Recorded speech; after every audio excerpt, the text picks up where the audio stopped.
for is a good 4 to 5 second split between your thighs at the very bottom, the very distal end of this. So from a good streamlined position, I should see the hands on the floor, shoulders on the floor, back of the head, back of the neck, T-spine, low back, including your tailbone. Now as you slowly lower this and concentrate, there's a lot of things you can really focus in on. Number one is spinal stability, so draw your belly button in so that our spine is nice and elongated and flat. And then at that point in time, we want to really start focusing on hip mobility. So we're going to challenge your ability to keep your top leg up by slowly lowering.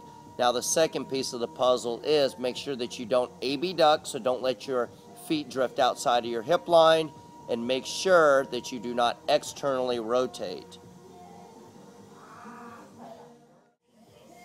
Alright, we got a single leg push-up position, the back foot is elevated. From here, we're going to move on that Y-axis. So all we're going to do is hold an isometric push-up position, a good old-fashioned plank. Now establish first and foremost that stable spine, so elongated spine, the top of the head, the back of the neck, through the shoulders, low back all the way through your tailbone. Now, we're going to challenge your ability to keep that line high by driving that tibial plateau to the floor. So from this position, first and foremost, set that. Now hold that. Even if you don't go any lower, Brooke, we're going to hold that line up as you drive that tibial plateau down.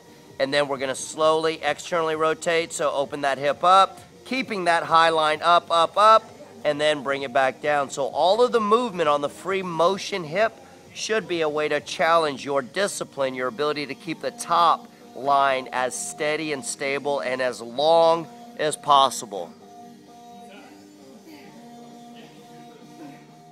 Got our x-axis. We're going to hold that line, and all I want you to do is set an isometric contraction. So the butt is down, the cheeks are squeezed, the chest is up, and for about 5 to 10 seconds, I want you to push as hard as you possibly can with the impression that you're going to try to snap that band. Let's get about 5 rounds of that in.